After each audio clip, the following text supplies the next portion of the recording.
கிறிஸ்துவுக்குள் பிரியமானவர்களே, ஆண்டவராக இயேசுவின் நாமத்தில் என் அன்பின் வாழ்த்துக்கள். தேவனுடைய பிள்ளைகளே, நீங்கள் நம்முடைய யூடியூப் வழியாக ஆண்டுடைய வார்த்தையை கேட்டு வருகிறீர்கள். அநேக சப்ஸ்கிரைப் செய்யாமல் இருக்கிறீர்கள். தயவாக நம்முடைய சேனலை சப்ஸ்கிரைப் செய்யுங்கள். அநேகருக்கு அதை ஷேர் பண்ணுங்கள். இது அநேகருக்கு பயனுள்ளதாக இருக்கிறது. நாம் வசனத்துக்கு நேராய் கடந்து போகுவோம்.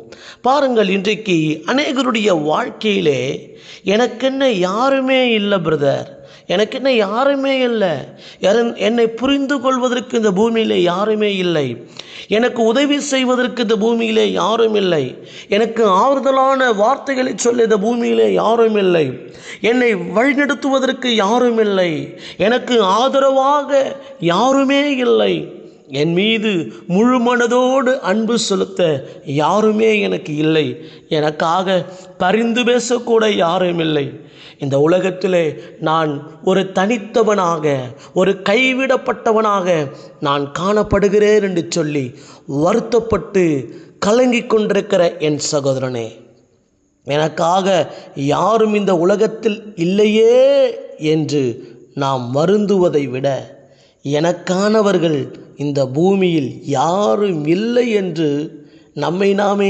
ஆறுதல் படுத்திக் கொள்வதே நமக்கு நலமாக இருக்கும். என்னை தவிர யாரும் எனக்கு இந்த பூமியில் நிரந்தரம் இல்லை என்று நாம் புரிந்து கொண்டு, எனக்காக ஒருவர் தன்னையே ஜீவபலியாக கல்வாரி சிலுவையிலே ஒப்பு கொடுத்தார், எனக்காக ஜீவனையே கொடுத்தார் என்று இயேசுவை பிடித்து கொள்வோமாக. யோவான் 10:11 வாசிக்கிறோம், நானே நல்ல மெய்ப்பன், நல்ல மெய்ப்பன் ஆடுகளுக்காக தன் ஜீவனை கொடுக்கிறான் என்று சொல்லி வாசிக்கிறோம். 15 ஆடுகளுக்காக என் ஜீவனையும் கொடுக்கிறேன் என்று இயேசு சொன்னார். தேவனுடைய பிள்ளைகளே, எனக்காக இந்த பூமியில் யாருமே இல்லை, எனக்காக யாரும் இந்த உலகத்தில் இல்லையே என்று நாம் ஒரு நாளும் வருந்தவே கூடாது. பல வேளைகளிலே நாம் யோசிக்கிறோம், பல வேளைகளிலே நாம் மனம் நொந்தவர்களாக, யாருமே இல்லையே பிரதர், என் கூட பிறந்தவங்க கூட என்னை புரிஞ்சுக்க மாட்டாங்க, என் மனைவி என்னை புரிஞ்சுக்க மாட்டாங்க, என் கணவர் என்னை புரிந்து கொள்ள மாட்டாரு, என் பிள்ளைகள் என்னை புரிந்து கொள்வதில்லை, நான் நேசிக்கக்கூடிய நண்பர்கள் என்னை புரிந்து கொள்வதில்லை, இத்தனை ஆண்டு காலங்களாக பழகுகிற மனிதர்கள் கூட நான் எப்படிப்பட்டவர், எப்படிப்பட்ட சூழ்நிலையில் இருக்கிறேன், நான் எந்த நிலையில் இருக்கிறேன் என்பதை கூட புரிந்து கொள்ளாதபடி, அறிந்து கொள்ளாதபடி என்னை இன்னும் வேதனை மேல் வேதனை படுத்துகிறார்களே என்று சொல்லி அநேகர் தன்னுடைய வாழ்க்கையிலே பேசிக்கொண்டிருக்கிறதை நான் கேட்டிருக்கிறேன். தேவனுடைய பிள்ளைகளே, நம்மை ஒருவராலும் புரிந்து கொள்ள முடியாது. நாம் கஷ்டப்படுகிற அந்த வருத்தத்தை நம்மோடு கூட இருக்கிறவர்கள் பார்ப்பார்கள். ஆனால் அவர்கள் மனதிலே நமக்கு உதவி செய்ய வேண்டும் என்ற எண்ணம் அவர்களுக்கு உண்டாகாது. நமக்கு ஆறுதல் சொல்ல வேண்டும் என்கிற ஒரு அறிவு அவர்களுக்கு உண்டாகாது. நம்மோடு கூட இருக்க வேண்டும் என்ற ஒரு உணர்வு அவர்களுக்கு இருக்காது. பாருங்கள், ஒரு ஆபத்து என்று உங்களுக்கு வரும்போது தான் தெரியும். ஆபத்து என்று வரும்போது நம்மோடு கூட அநேகர் இருப்பார்கள் என்று சொல்லி நாம் நினைத்து கொண்டிருப்போம். நம்மோடு கூட அநேகர் இருப்பார்கள், நமக்கு அநேகர் இருக்கிறார்கள் என்று சொல்லி நாம் நினைத்து கொண்டிருப்போம். ஆனால் ஒரு ஆபத்து என்று வரும்போது நம்மை கலட்டி விட்டு ஓடி விடுகிறவர்கள் அநேகர் இருப்பார்கள், நம்மை விட்டு விலகி போகிறவர்கள் அநேகர் இருப்பார்கள். ஆனால் ஒன்றே ஒன்று மாத்திரம்தாங்க, நம்ம ஆண்டவராக இயேசு கிறிஸ்துவால் மாத்திரம்தான் முடிவு பரியந்தம் சகல நாட்களிலும் சகல வேலைகளிலும் நம்மோடு கூட இருக்க முடியும். அவர் ஒருவரையே நாம் பிடித்து கொள்வோமாக. அவர் மாத்திரம்தாங்க என் வாழ்க்கையில் நிரந்தரம். என் பிள்ளைகளோ, என் மனைவியோ, என்னுடைய சொத்து பத்தோ எதுவுமே எனக்கு நிரந்தரம் இல்லை. இயேசு மாத்திரமே எனக்கு நிரந்தரம். இந்த பூமியில் இயேசு என்னோடு கூட இருப்பார். நான் மரித்தால் நான் இயேசுவோடு கூட இருப்பேன். இந்த பூமியில் இயேசு என்னோடு இருப்பார். நான் மரித்து பரலோக ராஜ்யத்துக்கு கடந்து போனால் என் இயேசுவோடு கூட நான் இருப்பேன். அவர் நித்திய காலமாய் என்னோடு கூட வாசம் பண்ணுவார். நித்திய காலமாய் நான் இயேசுவோடு கூட வாசம் பண்ணுவேன். இந்த ஸ்ட்ராட்டஜியை நம்ம புரிஞ்சு கொள்ளணும். இந்த உலகத்தினுடைய காரியத்தை நாம் புரிந்து கொள்ளணும். இதுதாங்க உலகம். இப்படிப்பட்ட உலகத்தில் நாம் வாழ்ந்து கொண்டிருக்கிறோம். பல வேளைகளில் நமக்கு சோர்வுகள் வரும் அருமையானவர்களே. பல வேளைகளில் நமக்கு கண்ணீர் வரும் அருமையானவர்களே. நாம் தனித்து பல வேளைகளில் சத்தமிட்டு அழுவோம். ஒருவேளை அல்லது மனதுக்குள்ளவே நாம் அழுது கொண்டிருப்போம். எனக்கு என்ன யாருமே இல்லையே, எனக்கு யாருமே இல்லையே, எனக்கு யாருமே இல்லையே. ஆம், யாரும் நமக்கு கிடையாது.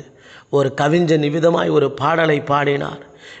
வீடு வரை மனைவி, வீடு வரை உறவு, வீதி வரை மனைவி, காடு வரை பிள்ளை, கடைசி வரை யாரோ என்று சொல்லி ஒரு கவிஞன் இவ்விதமாய் இந்த பாடலை எழுதினார். ஆம் அருமையானவர்களே, வீடு வரை உறவு. நீங்கள் மரித்து வீட்டில் பாருங்கள், வீட்டில் எல்லா உறவுகளும் எல்லாரும் உறவினர்களும் அழுது கொண்டிருப்பார்கள். வீதி வரைக்கும் மட்டும்தான் மனைவியால் வர முடியும், அதுக்கு மேல் வர முடியாது. சுடுகாட்டுக்கு தன்னுடைய பிள்ளைகள் வருவார்கள். ஆனால் அவர் சொல்லுகிறார், சுடுகாட்டில் வந்து என்னை மண்ணில் புதைத்து விட்டு போய்விடுவார்கள். கடைசி வரை எனக்கு யாரும் இல்லை. வீட்டிலிருந்து என்னை வழியெடுத்து என்னை சுடுகாட்டில் கொண்டு வந்து வச்சுட்டாங்க. ஆனால் இதோடு எனக்கு யாருமே இல்லையே என்று அவர் அந்த பாடலை எழுதுகிறார். பார்த்துறீங்களா? இதுதாங்க உலகம். யாருமே நமக்கு இல்லைங்க.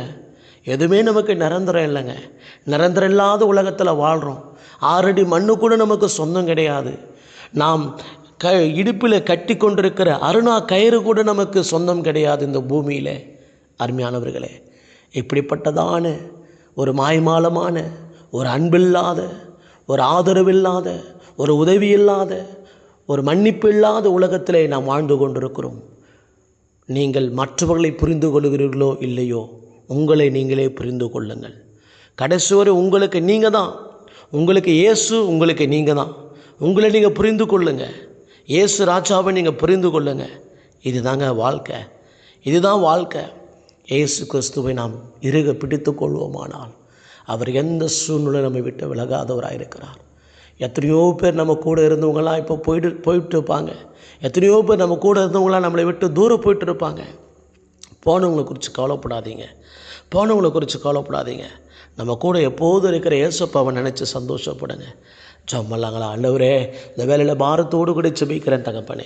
நன்றி நிறைந்த உள்ளத்தோடு கூடமே துதிக்கிறோம். நீர் எங்களுக்காக இருக்கிறீர் ஆண்டவரே. உலக பிரகாரமான மனுஷன் சொல்லுகிறான், ஆண்டவரே கடைசி வரை யாரோ என்று சொல்லி அவன் சொல்லுகிறான். ஆண்டவரே, எங்களுக்கு கடைசி வரைக்கும் நீங்கள் இருக்கிறீங்க ஆண்டவரே. கடைசி வரை யாரோ அல்ல, கடைசி வரைக்கும் எங்களுக்கு நீங்கள் இருக்கிறீங்க ஏசப்பா. நீங்கள் இருக்கிறீங்க ஏசப்பா. இந்த உலகத்தில் யார் எங்களை விட்டு போனாலும், இந்த உலகத்தில் யார் எங்களை புரிந்து கொள்ளாமல் போனாலும், இந்த உலகத்தில் உள்ளவர்கள் யார் எங்களை அசட்டை பண்ணினாலும் நீர் எங்களை அசட்டை பண்ணுவதில்லை ஆண்டவரே. நீர் எங்களை விட்டு விலகாத தேவனாய் இருக்கிறீர் ஆண்டவரே. நீர் எங்களை நன்றாக புரிந்து வைத்திருக்கிறீர் ஆண்டவரே. இயேசுவே, நீரே எங்கள் மெய்யான தேவன். எனக்காக உம்முடைய ஜீவனையே கொடுத்தீரே, எனக்காக உம்முடைய உயிரையே கொடுத்தீரே, எனக்காக உம்முடைய பாசத்தை காண்பித்தீரே. உம்முடைய அன்பை போல் இந்த உலகத்தில் வேறு யாரும் என் மீது அன்பு செலுத்த முடியாது ஆண்டவரே. இயேசுவை விட இந்த உலகத்தில் யார் என் மீது அன்பு செலுத்திவிட முடியும்? இயேசுவே, உம்மை போல இந்த பூமியில் யாரும் என் மீது அன்பு செலுத்திவிட முடியாது ஆண்டவரே. உம்மை போல யாரும் என்னை புரிந்து கொள்ள முடியவே முடியாது ஆண்டவரே. ஏசப்பா, நீங்கள் எங்களோடு கூட இருப்பதுக்காக ஸ்தோத்திரம்ப்பா. நிறைய பேர் சோர்ந்து போய் எனக்கு யாருமே இல்லையே, நான் கைவிடப்பட்ட நிலைமையில் இருக்கிறேன்னு சொல்லி அழுது கொண்டிருக்கிறேன் சகோதரனுக்காக, அழுது கொண்டிருக்கிறேன் சகோதரிக்காக. எங்கள் அப்பா அம்மா கூட என்னை கைவிட்டு போயிட்டாங்க. என் உறவுகள் எல்லாம் என்னை உதறி தள்ளிட்டு போயிடுச்சு. நான் ஒரு அனாதையாக நிற்கிறேனே, நான் ஒரு அனாதையாக இருக்கிறேன் என்று சொல்லி அநேகர் அழுகிற சத்தத்தை கேட்கிறேன் தகப்பனே. அநேகர் அழுகிறார்களே. அப்பா, நீங்கள் தானேப்பா சொன்னீங்க, நான் உங்களை திக்கற்றவளாக விடேன்னு சொன்னீங்களே. நீ அனாதை இல்லைப்பா, நீ அனாதை கிடையாது என்று சொன்னீங்களப்பா. ஆமாண்டவரே, நீர் எங்களோடு கூட இருக்கிறீர் ஆண்டவரே. ஒவ்வொருவரும் இந்த வேலையில் கூட திடப்படுத்தி தைரியப்படுத்தும்படியாக நாங்கள் ஜெபிக்கிறோம். இயேசுவே, தாவீதின் குமாரனே, நீர் ஒருவரையும் கைவிடாதபடி நடத்தும்படியாக நாங்கள் ஜெபிக்கிறோம். ஒவ்வொருவரும் நீங்கள் தேற்றுங்கப்பா. அப்பா, நான் உன் கூட இருக்கிறேன், அப்பா நான் உன் கூட இருக்கிறேன்னு சொல்லி ஒவ்வொருவரும் தைரியப்படுத்தி நம்பிக்கையை ஊட்டும்படியாக நாங்கள் ஜெபிக்கிறோம். நம்பிக்கையை உண்டு பண்ணும்படியாக நாங்கள் ஜெபிக்கிறோம் தகப்பனே. ஏசப்பா, இந்த வேலையில் யாரெல்லாம் அழுது கொண்டிருக்கிறாங்களோ அவங்க கண்ணீரெல்லாம் துடைச்சு அவங்களுக்கு நல்லது பண்ணுங்க ஏசப்பா. நன்மையான காரியங்களை செய்யுங்க ஏசப்பா. நல்லது நடக்கட்டும் ஏசப்பா. நன்மையான காரியங்களை நீங்கள் செய்யுங்க ராஜா. நீர் அப்படியே செய்யப்போவதற்காய் ஸ்தோத்திரம். என் சகோதரனுக்காக, என் சகோதரிக்காக, தாய்க்காக, தகப்பனுக்காக, தம்பிக்காக, தங்கச்சிக்காக, ஒவ்வொருவருக்காய் ஜெபிக்கிறேன். ஒவ்வொருவரையும் உம்முடைய வார்த்தைகள் பலப்படுத்தட்டும், உம்முடைய வார்த்தைகள் அவர்களை தேற்றட்டும் என்று சொல்லி நாங்கள் ஜெபிக்கிறோம் தகப்பனே. நீர் அப்படியே செய்கிறதற்காய் ஸ்தோத்திரம். இயேசுவின் நாமத்தில் ஜெபிக்கிறோம் பிதாவே, ஆமென்.